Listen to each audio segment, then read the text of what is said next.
काठमाडौँ उपत्यकाको सुरक्षा व्यवस्था प्रदेश प्रहरीको समन्वयमा केन्द्र मातहतमा रहने भएको छ।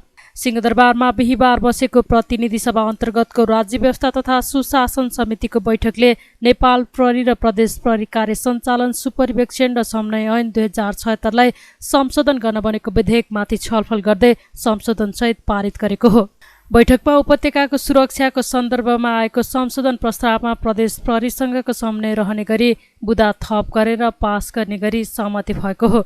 संशोधनका लागि ल्याइएको विधेयकको दफा 10मा उपत्यकामा प्रदेश प्रहरीका काम, कर्तव्य र अधिकारको प्रयोग तथा प्रदेश प्रहरीले अनुसन्धान गर्ने कसुरको अनुसन्धान समेत नेपाल प्रहरीले गर्ने उल्लेख गरिएको छ।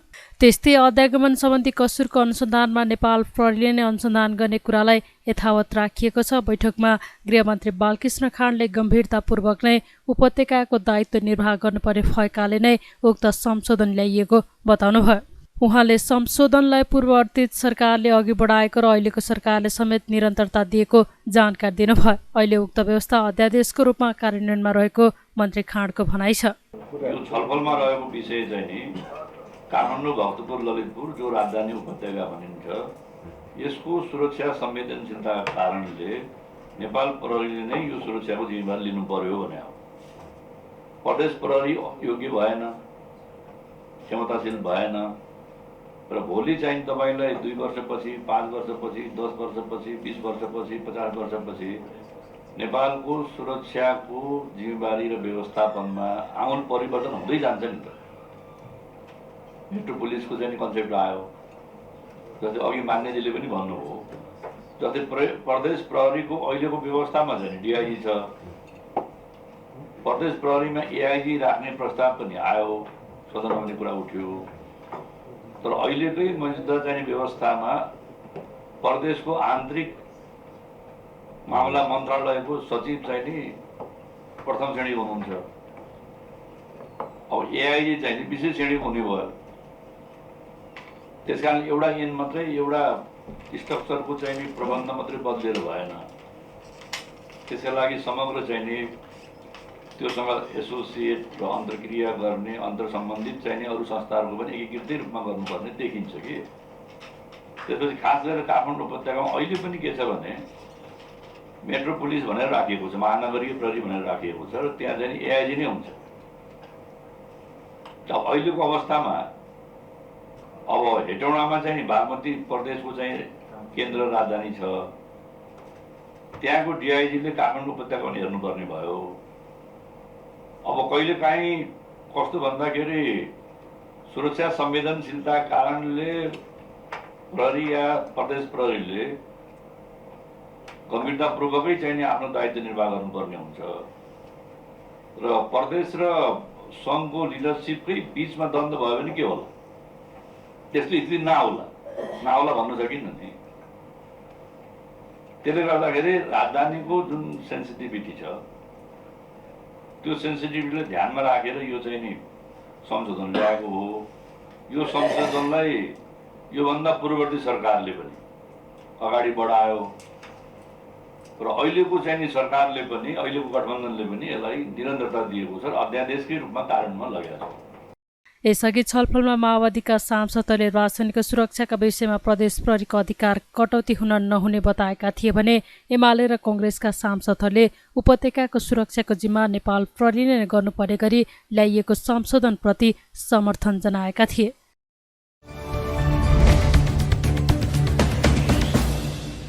नेकपा एमालेका राष्ट्रिय सभाका प्रमुख सचेतक खिमलाल भट्टराईले नागरिकता विधेयक फिर्ताको निर्णय सच्याउन माग गर्नुभएको छ। राष्ट्रिय सभाको बिहिबारको विशेष समयमा उहाँले उक्त विधेयक बनाउनका लागि 2 वर्षसम्म करोडौँको लगानी गरेर नागरिकता विधेयक फिर्ता गर्नु आपत्तिजनक भएको भन्दै निर्णय सच्याउन सरकारको ध्यानकर्षण गराउनुभयो। मधेसमा जन्मसिद्ध नागरिकता पाउनका लागि ठूलो समस्या भएको र धेरै युवा नागरिकताबाट वञ्चित भएको भन्दै उहाँले अहिलेको विधेयकलाई नै छिटो पारित गर्नुपर्ने बताउनुभयो।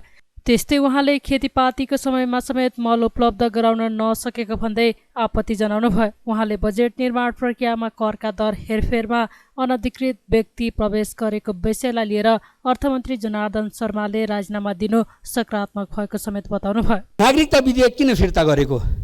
2 वर्ष लगानी गरेर 2 वर्षसम्म करोडौँको लगानी भएको छ यसमा, अनि यो फिर्ता किन गरेको?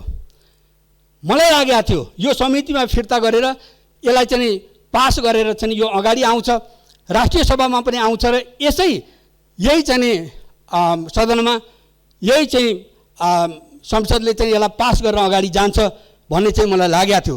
हामीले धेरै गम्भीरतापूर्वक नागरिकताको विषय उठाएको। आज चाहिँ जन्म आमाको नाममा नागरिकता पाउन नसक्ने संविधानले दिनै भनेको छ, रोकिरहेछ। अनि जन्मसिद्ध नागरिकका छोराछोरीहरूले नागरिकता नपाउने मधेसमा यो ठुलो समस्या छ। हामीले सत्तापक्षबाट पनि यो कुरा उठेको हो, प्रतिपक्षबाट पनि यो कुरा उठेको हो, तर चाहिँ नागरिकता विधेयक आउला भन्दा त नागरिकता विधेयक त चाहिँ पछाडि पो फर्किरहेछ। यसलाई चाहिँ नि यो किन चाहिँ यो नागरिकता विधेयक बाट सरकार पछाडि हट्यो? यसको म गृहमन्त्रीज्यूबाट जवाफ चाहन्छु।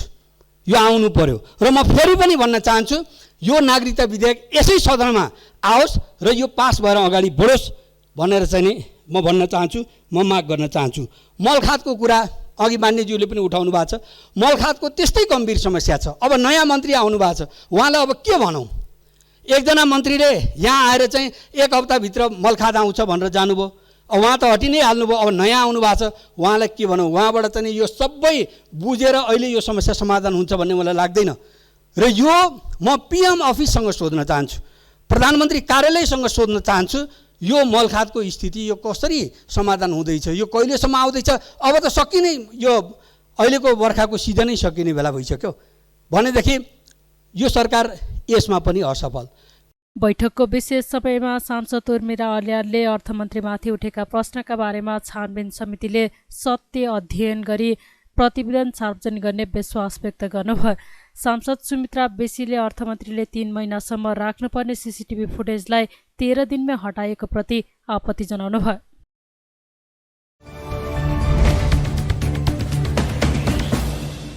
श्रम, रोजगार तथा सामाजिक सुरक्षा मन्त्री शेरबहादुर कुँवरले सामाजिक सुरक्षा कोषलाई प्रभावकारी रूपमा कार्यान्वयन गरिने बताउनु भएको छ।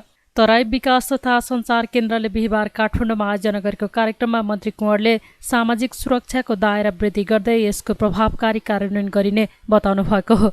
उहाँले अनौपचारिक स्वरोजगार तथा वैदेशिक रोजगारमा रहेका नेपालीलाई पनि सामाजिक सुरक्षाको दायरामा समेटिने बताउनुभयो। उहाँले कोषले प्रदान गर्ने सुविधालाई वृद्धि गर्दै लैजाने पनि बताउनुभयो। कोषबाट आश्रित परिवार सुविधा र अवकाश सुविधा बापत आर्थिक सहयोग प्राप्त हुने भएकाले यसको महत्त्व धेरै रहेको उहाँको भनाइ छ। एउटा सुरक्षा कार्यक्रम लागू गर्दाखेरि 3-4 हजार को जीवनोपार्जनको लागि सुरक्षा खर्च राज्यले दिँदाखेरि ती बुढापाकाहरू, अपाङ्ग अशक्तहरू सम्मानित भएका छन् र उनीहरू घर परिवारको हेलो होचोबाट पनि जोगिएका छन्। कसैको लागि 2-4 हजार केही पनि होइन, नगन्य हुन्छ। कसैको लागि 1 हजार पनि धेरै ठुलो हुन्छ। 3-4 हजारको कारण हाम्रा बुढापाका आमा बुवाहरू भोकै मर्ने अवस्था छैन, गाउँठाउँमा हेलो होचोमा पर्ने अवस्था छैन। यो एउटा सामाजिक सुरक्षाको महत्त्वपूर्ण पाठ हो। त त्यसैले अहिले हामीसँग सबै चिज छ, यसै घेराभित्र छ सबै चिज। मुख्य कुरा भनेको व्यवस्थापनको। हामीले हरेक चिजलाई, हामी भित्र छरिएर रहेका हरेक चिजहरूलाई ठिक ढङ्गले व्यवस्थापन गर्न सक्यौँ भने त्यसले महत्त्वपूर्ण उपलब्धिहरू लिन्छ। र यो श्रमिकहरूलाई पनि सामाजिक सुरक्षा अन्तर्गत ल्याउने जुन प्रक्रिया 3 वर्ष अगाडि सुरु भएको छ, यसले एक खालको तहल्का पनि मचाइएको थियो। योगदानमा आधारित कहीँ योगदानकर्ताहरू, कहीँ रोजगारदाताहरू पनि के होला कसो होला भन्ने एक आशंका उहाँहरूको मनमा सुरुवाती चरणमा थियो। तर यो कोषको निर्माणले अब के हुन्छ कि भन्ने आशा उहाँहरूमा पलायो। मान्छे हामी जवान छौँ, अहिले हामी इँटा बोकेर पनि खान सक्छौँ, गिटी कुटेर पनि खान सक्छौँ। तर यही जिन्दगी हाम्रो सधैँ रहिरहँदैन। कहिलेकाहीँ मान्छे हाम्रो पश्चिममा उखान छ, यस्तै रहेछ बाली भइन्छ, यही रहेछ जोवन भन्दाखेरि सधैँ यस्तै भइरहनु परोस् भन्ने मान्यता राख्दछु। तर समयले त्यो दिँदैन। कहाँनिर के हुन्छ भन्ने कुराको ग्यारेन्टी कहिले पनि हुँदैन। त त्यसैले हामी ढुक्क भएर काम गर्नको लागि यी सामाजिक सुरक्षाको व्यवस्था गरिएको र यो सामाजिक सुरक्षाको व्यवस्था पनि गरिएको। कोषले आगामी भदौ 1 गतेदेखि योगदानकर्तालाई विभिन्न शीर्षकमा कर्जा प्रवाह गरिने समेत तयारी गरेको छ। कोषमा हालसम्म 19 अर्ब 62 करोड रुपियाँ योगदान रकम जम्मा भएको बताइएको छ।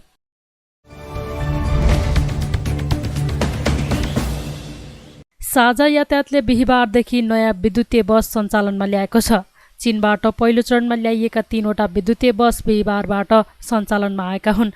साझाका संस्थापक अध्यक्ष विश्वबन्धु थापाले उक्त विद्युतीय बसको हरियो झण्डा देखाएर शुभारम्भ गर्नुभएको हो। विद्युतीय बस रत्न पार्क ठमेल नयाँ बस पार्क हुँदै एयरपोर्टको रुट र लगनखेल रत्न पार्क हुँदै बुढा नीलकण्ठ रुटमा सञ्चालन भएको साझा यातायातले जानकारी दिएको छ। साझाका 3वटै बसमा चालक र परिचालक महिला छन्। अन्य 37वटा बस श्रावण महिनाभित्रै भित्र्याउने र 10 अघि सेवा सुरु हुने बताइएको छ। साझा यातायातले विद्युतीय बसको चार्जिङ स्टेसनका लागि सरकारले जग्गा उपलब्ध गराउने विश्वास व्यक्त गरेको छ।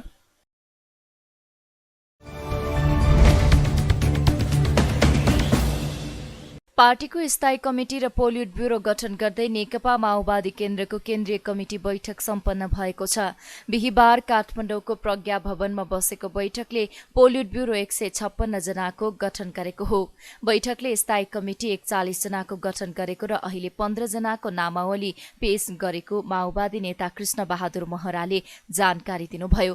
बैठकले पदाधिकारी चयनका बारेमा छलफल गर्दै उपाध्यक्षमा नारायण काजी श्रेष्ठ र कृष्ण बहादुर महरालाई चयन गरेको उहाँले बताउनुभयो। अन्य पदाधिकारीको केही दिनमा नै टुङ्गो लाग्ने महराले बताउनु भएको छ। बैठकले अध्यक्ष प्रचण्डले राजनीतिक प्रतिवेदनमाथि जवाफ दिएको र विभिन्न समसामयिक प्रस्ताव पारित गरेको उहाँले जानकारी दिनुभयो। अस्ति 2 दिन खाली भयो। अस्ति चाहिँ हामीले आफ्नो गृह कार्य गर्नको निम्ति खाली आए हो। हिजो चाहिँ सदनमा अर्थ मन्त्रालयसँग सम्बन्धित कुरा भएको हुनाले हामी अधिकांश संसदमै बस्नुपर्ने भएको हुनाले स्थगित भएको हो। आज हामीले तेस्रो दिनको 5औं दिन भयो, तर तेस्रो दिनको केन्द्रीय समितिको बैठक बस्यो र आजको बैठकमा सबभन्दा पहिले अध्यक्ष कमरेडले उहाँले प्रस्तुत गर्नु राजनीतिक प्रतिवेदनमाथिको जुन छलफल उठाएको थियो, बहस भएको थियो, त्यसको प्रत्युत्तर दिनुभयो। पहिलो त्यो भयो। त्यसपछि अब सङ्गठन सम्बन्धी थियो, केही समसामयिक प्रस्तावन प्रावधान त्यो तपाईँको आउँछ। त्यसपछि सङ्गठन सम्बन्धीमा 3टा कुरा भयो। एउटा कुरा 125 जनाको विधि भयो र अरू पनि थप्नु, तर स्थायी कमिटी थप्ने भन्ने कुरा भएको छ। वैकल्पिक पनि हुन्छ। अनि त्यसपछि 41 जनाको स्थायी कमिटी बनायो। अहिलेलाई 41 जना नै बनाइएको छैन। 15 जनाको नामावली पेश भएको छ, तर स्थायी कमिटी त्यो भएको छ। पदाधिकारी अहिले टोटल भएको छ। अहिले 1 जना अध्यक्ष हुँदै हुनुहुन्थ्यो, 2 जना उपाध्यक्ष, त्यसमा नारायण काजी र कृष्ण बहादुर महरा। त्यो चाहिँ टुङ्गाउनु भएको हो। पदाधिकारीको सङ्ख्या 3 भएको हो। होइन, अहिलेलाई 3 सबै टुङ्गिन्छ, तर स्थायी कमिटीले गर्छ। त्यस्तै माओवादी नेता गिरिराजमणि पोखरेलले स्थानीय चुनावले गर्दा पार्टीको विभिन्न कमिटी गठन गर्न केही ढिलाइ भएको बताउनुभयो। दलितहरू 20% युवाहरू, 35% महिलाहरू अनि मुस्लिमहरू सहित जुन ढङ्गले पार्टीले केन्द्रीय समितिलाई पूर्णता दिने भनेर जो निर्णय गरेका थियौँ त्यो कार्यान्वयन गऱ्यौँ। त्यो प्रक्रियामा जाँदा प्रदेशसँग पनि सल्लाह गर्नुपर्ने, सिनियर पनि हेर्नुपर्ने, नयाँ पनि लिएर आउनुपर्ने। यो अरू कुनै पार्टीले यो ढङ्गले अभ्यास गरेको छैन। अनि यो बिचमा फेरि लोकल चुनाव पर्यो, त्यसले गर्दा पनि कतिपय काम गर्न भ्याइसकेको अवस्थाहरू थिएन। अलिकति ढिला त भएको, तर 8औं महाधिवेशनले गरेको निर्णयको आलोकमै अब यी सबै संरचनाहरू निर्माण गरेर जाने कुरा भएको छ। समय टाइम हुँदा पनि समय पुगेन, मलाई प्रेसर भयो भनेर अध्यक्षले भनिरहँदाखेरिमा त्यो सबै चिज अध्यक्षमा मात्र केन्द्रित रहने जस्तो देखियो। यत्रो समय हुँदा पनि तपाईँलाई नपुगिरहने हो त। उसमा तपाईँहरूको महाधिवेशन सम्पन्न भइसक्यो होइन। यो बिचमा घटनाक्रम छन्, त्यस्तै चुनाव छ। स्वाभाविक ढङ्गले केन्द्रीय समितिलाई नै पूर्णता गर्न दिन सकेको थिएन। फेरि हामीले वैकल्पिक केन्द्रीय सदस्यहरूको पनि व्यवस्था गऱ्यौँ। अब लाग्ने समयले त दिनु पर्यो नि त। अहिले फेरि यो एउटा प्रणालीमा हामी जान खोजेका हौँ।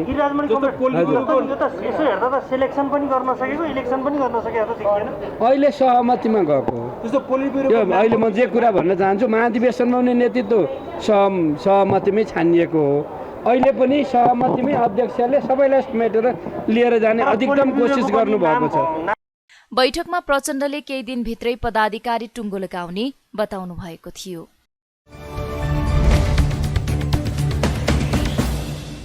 प्रतिनिधि सभाको बैठकले फौजदारी कसुर तथा फौजदारी कार्यविधि सम्बन्धी केही ऐन संशोधन गर्ने विधेयक 2079लाई पारित गरेको छ। बिहिबार बसेको बैठकमा कानून न्याय तथा संसदीय मामिला मन्त्री गोविन्द प्रसाद शर्मा कोइरालाले उक्त विधेयक पारित गरियोस् भनी प्रस्तुत गर्नुभएको प्रस्तावलाई सर्वसहमतिले बैठकले पारित गरेको हो। त्यसअघि बैठकमा सांसदहरूले विधेयकमाथि राखेका प्रश्नको जवाफ दिँदै कानून मन्त्री कोइरालाले संवेदनशील विषयमा हल्का रूपमा टिप्पणी गर्दा अन्य क्षेत्रमा पनि त्यसले असर पार्ने बताउनुभयो। जति बेला पनि अन्तर्राष्ट्रिय सम्बन्धमा प्रतिकूल असर पार्न सक्ने गरी राजनीतिकरण गरेर विषयवस्तु उठाउँदा पनि समस्या हुन सक्ने उहाँको भनाइ छ। उहाँले विधेयकमाथिको छलफलमा भाग लिँदा जुन विषय हो त्यसमा केन्द्रित रहेर सांसदहरूले भनाइ राख्दा उचित हुने बताउनुभयो। खालि एउटा कुरा मात्रै म के निवेदन गर्न चाहूँला भने यससँग एसोसिएटेड नभएका केही कुराहरू पनि प्रत्यक्ष रूपमा सरोकार नराख्ने केही कुराहरूको सन्दर्भमा पनि मान्य सांसदहरूले के छ भन्दाखेरि यहाँ जिज्ञासा वा टिप्पणी गर्नुभयो। त्यसको जवाफ नदिँदा पनि त हुन्थ्यो, तर एउटा कुरा भन्न मन लागिहाल्यो मलाई। कन्टेन्ट आज वास्तवमा समस्या छ। हामी जे इस्यु हुन्छौँ त्योभन्दा बाहिरको इस्युमा धेरै कुराहरू हुन्छ। ठिक छ, आवश्यक कुरा हुन्, ती पनि नभएको त होइन, तर कतिपय संवेदनशील विषयहरूमा विषयवस्तुभन्दा बाहिर कुरा हुँदा त्यसले पार्ने अन्यत्रको प्रभावको बारेमा पनि सोच्न जरुरी छ। अन्तर्राष्ट्रिय सम्बन्धको बारेमा नेपालको सभरिङ पार्लियामेन्टमा भएको डिबेटले नेपालको अनुहारलाई बाहिर देखाउँछ। त्यसैले त्यही विषयमा यदि हामी पार्लियामेन्टमा छलफल गरिरहेछौँ भने त्यति बेला छलफल गर्नु सान्दर्भिक मानिनेछ, वा सुन्ने समयमा उठ्ने कुराहरूको पनि आफ्नै सान्दर्भिकता होला। तर जति बेला पनि अन्तर्राष्ट्रिय सम्बन्धमा प्रतिकूल असर पर्न सक्ने विषयहरूको उठानले अथवा त्यसलाई राजनीतिकरण गर्दाखेरि नेपालले मेन्टेन गर्नुपर्ने इन्टरनेसनल रिलेसनमा सम्बन्ध एउटा समस्या आउन सक्ने कुरा टिप्पणीको रूपमा यहाँ राख्न चाहन्छु। बैठकमा गृहमन्त्री बालकृष्ण खाडले सामाजिक सुरक्षा पहिलो संशोधन विधेयक 2079लाई पारित गरियोस् भनी प्रस्तुत गर्नुभएको प्रस्तावलाई सर्वसहमतिले पारित गरेको छ भने बैठकले खानेपानी तथा सरसफाई विधेयक 2077लाई पनि पारित गरेको छ। प्रतिनिधि सभाको अर्को बैठक शुक्रबार दिउँसो बोलाइएको छ।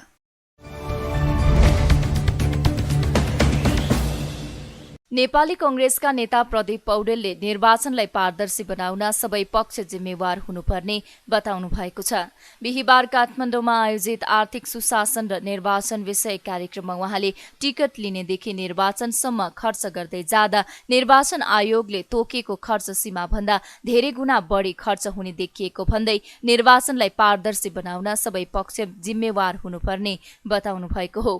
निर्वाचनमा तोकिएको खर्च सीमा भन्दा धेरै गुणा उम्मेद्वारहरूले खर्च गर्ने गरेको भन्दै यसलाई तत्काल अन्त्य गर्नुपर्ने उहाँको भनाइ छ।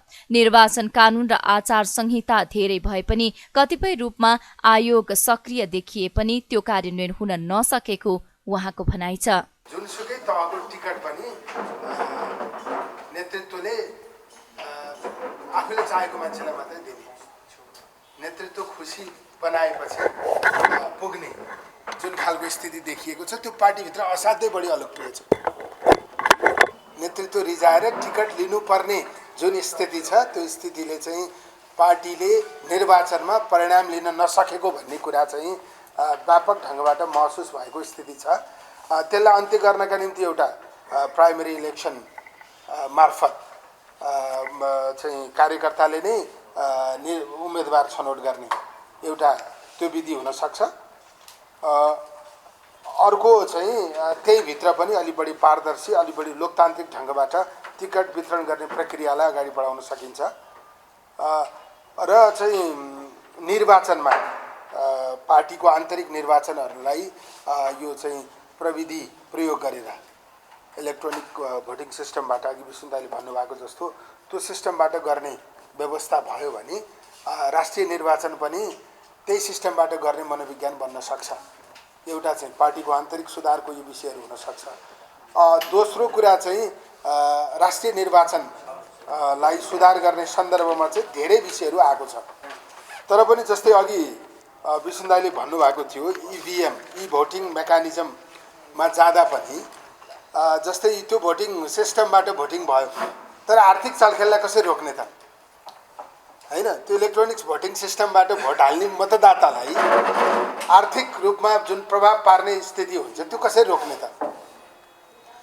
मतलब त्यसमा चाहिँ जस्तै यहाँ आएका विषयहरूमध्येमा पहिला उसले चाहिँ त्यसको स्रोत के हो, कहाँबाट उसले पैसा ल्याउँछ, त्यो स्रोत पनि खुल्नु पर्यो। चन्दादातालाई योभन्दा बढी चन्दा दिन नपाइने भन्ने हो कि उसले चाहिँ पहिला आफ्नो स्रोत देखाउनु पर्यो, अथवा उम्मेदवार आफैले पहिला निर्वाचन आयोगमा सम्पत्तिको विवरण पेश गर्नुपर्ने हो कि उसले गरेको खर्च चाहिँ कसरी देखिन्छ, मोनिटर गर्न सकिन्छ, त्यो कुराको कस्तो खाले व्यवस्था गर्न सकिन्छ, त्यो एउटा विषय महत्त्वपूर्ण हुन सक्छ। त्यस्तै निर्वाचन आयोगका पूर्व प्रमुख आयुक्त भोजराज पोखरेलले पछिल्लो समय आयोगले तोकेको खर्च सीमा समय सापेक्ष नभएको बताउनुभयो। उहाँले उम्मेद्वारको खर्च नियन्त्रण गर्न नसके आयोगले खर्च सीमा हटाउनु पर्ने बताउनुभयो। सारा हाम्रो प्रयास भनेको उसले खर्च गर्ने पैसा कहाँबाट ल्यायो, कुन स्रोतबाट ल्यायो, कस्तो स्रोतबाट लिएर आयो, त्यो प्रयोग गर्नुहुने स्रोत हो कि होइन, होइन, यो कुरामा चाहिँ अब सबैको चाहिँ त्यो चाहिँ हुनुपर्छ। त्यस दिशामा चाहिँ हाम्रो प्राथमिकता जानुपर्छ। अर्को चाहिँ अब जे गरे पनि टेर्दैन। अघि प्रदीपजीले भन्नुभयो यति कडा छ कानुन हामीसँग, धेरै कम मुलुकको मात्रै हामी जस्तो कडा कानुन छ। कानुन भएर के गर्नु देखाउनुलाई मात्रै नै भयो। टेर्नेले टेर्दिँदैन, त्यो नटेर्नेलाई कारवाही गर्न हामी सक्दैनौँ। अवस्था त त्यही हो। त्यसले गर्दाखेरि यो उम्मेदवार अथवा दलले अहिले त हाम्रो दुईटैले चुनावमा उठ्छ, उनीहरूले उम्मेदवारी दिँदाखेरि उसको खर्च कति हुन्छ, उसले आफ्नो खर्चको एसेसमेन्ट र त्यो खर्च गर्नलाई उसले कहाँबाट आम्दानी लिएर आउँछ, त्यो आम्दानीको स्रोत उसले आयोगमा त्योसँग फाँटबारी पेश गर्न लगाउने, त्यो फाँटबारीलाई चाहिँ जनताको जानकारीको लागि ओपन गरिदिने र त्यसको आधारमा अहिले क्राउड सोर्सिङ भन्छ नि, त्यो प्रविधिलाई समेत प्रयोग गरेर सबैले अनुमान गर्न सक्ने किसिमको अवस्थामा गयो भनेदेखि अलिकति त्यसले चाहिँ बाँध्नलाई र अलिकति चाहिँ स्क्रुटनाइज गर्नलाई मद्दत गर्छ कि जस्तो मलाई लाग्दछ। यो पोजिटिभ इन्टरभेन्सन हो। अर्को हामीले अहिले कसले कति हाम्रो धेरै देशहरूमा त्यो व्यवस्थामा छ, हामीले चाहिँ कसले चन्दा दिन पाउने कसले नपाउने चाहिँ हामीले भनेका छौँ। कसले कतिसम्म दिन पाउने नपाउने भन्ने कुरा चाहिँ हाम्रो कानुनमा हुन्छ। अघि जुन आम्दानीको कुरा गर्दाखेरि चाहिँ कुनै पनि दाताले आफ्नो आम्दानीको भन्नाले उसले कर तिरेको पैसाकोबाट गरेको नाफाको कति प्रतिशतसम्म कुनै दल अथवा इन्डिभिजुअल उम्मेदवारलाई दिन पाउने हो, त्यो कुरा कानुनमा आउनु पर्यो। त्यस्तै कार्यक्रममा सहभागीहरूले निर्वाचन खर्चलाई आयोगले नियन्त्रण गर्नुपर्ने धारणा राखेका थिए।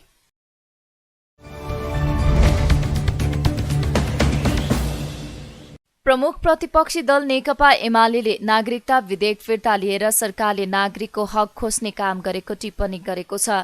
बिहिबार संसद भवन नयाँ बानेश्वरमा सञ्चारकर्मीसँग कुरा गर्दै एमाले प्रमुख सचेतक विशाल भट्टराईले 2 वर्ष छलफल भएर सहमति नजिक पुगेको सो विधेयक फिर्ता लिने निर्णयले आश्चर्यचकित भएको भन्दै सरकारले नागरिकको सामान्य हक खोज्ने काम गरेको बताउनु भएको हो।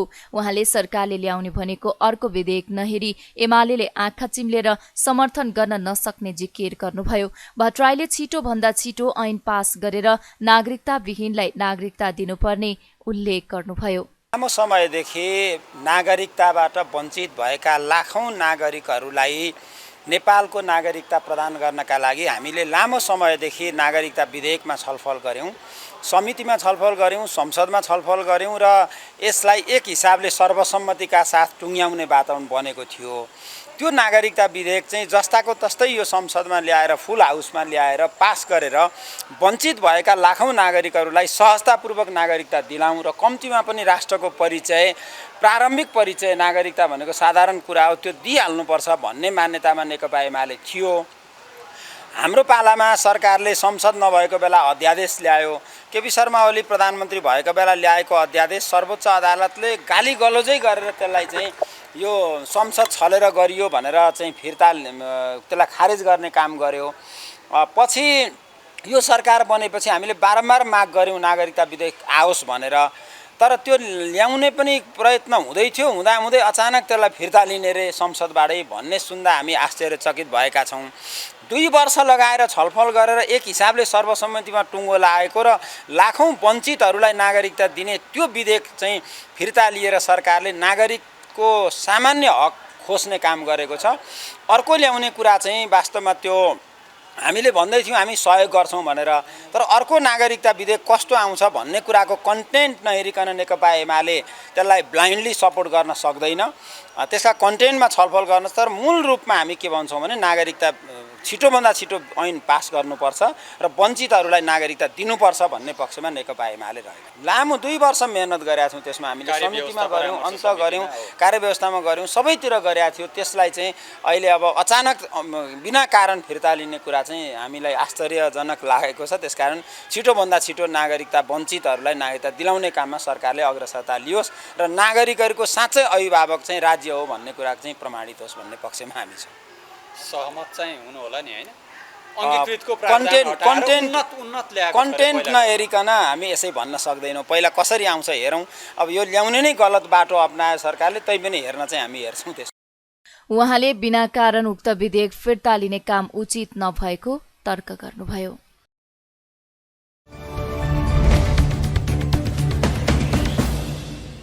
उदयपुरको कटारी नगरपालिकाका 3 सामुदायिक विद्यालयका विद्यार्थीहरूलाई निशुल्क ट्र्याकसुट र जुत्ता वितरण गरिएको छ। शेयर मिशन इन्टरनेशनल अमेरिकाका अध्यक्ष श्याम श्रेष्ठद्वारा 3 विद्यालयमा निशुल्क ट्र्याकसुट र जुत्ता वितरण गरिएको हो। समावेशी एफएम 92.3 मेगाहर्जका अध्यक्ष रेणु पराजुलीले इन्टरनेशनलका अध्यक्ष श्रेष्ठसँग समन्वय गरी ट्र्याक र जुत्ता वितरण गर्नुभएको हो। पराजुलीका अनुसार कटारी 7 स्थित सरस्वती आधारभूत विद्यालयका 71, आधारभूत विद्यालय पिनापुका 90 र आधारभूत विद्यालय रामचे कटारी 10 लाई 32 स्थान ट्र्याकसुट र जुत्ता वितरण गरिएको हो। बिहिबार एक कार्यक्रमको आयोजना गरी 3 विद्यालयमा गरी 2,50,000 बराबरको ट्र्याकसुट र जुत्ता वितरण गरिएको थियो। विद्यालयका छात्र छात्रालाई ट्र्याकसुट र जुत्ता वितरण गरेको प्रति विद्यालय व्यवस्थापन समिति, विद्यालय परिवार साथै जनप्रतिनिधिले धन्यवाद दिएका थिए। गाउँमा रहेका उक्त विद्यालयका विद्यार्थीहरूले ट्र्याकसुट र जुत्ता पाएपछि खुसी व्यक्त गरेका छन्। विद्यालयले उक्त ट्र्याकसुट र जुत्तालाई विद्यालयको पोसाकको रूपमा बालबालिकालाई प्रयोग गर्न दिने बताइएको छ।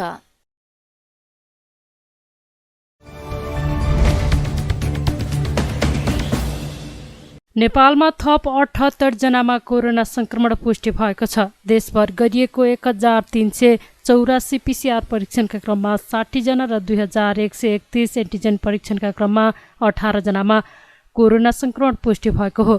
कोरोनाका कारण बिहिबार पनि कसैको मृत्यु नभएको स्वास्थ्य मन्त्रालयले जनाएको छ। त्यस्तै थप 23 संक्रमित निको हुँदा हालसम्म नेपालमा 9,67,598 जना निको भएका छन्। हाल नेपालमा 508 सक्रिय संक्रमित आइसोलेसनमा रहेको मन्त्रालयले जनाएको छ।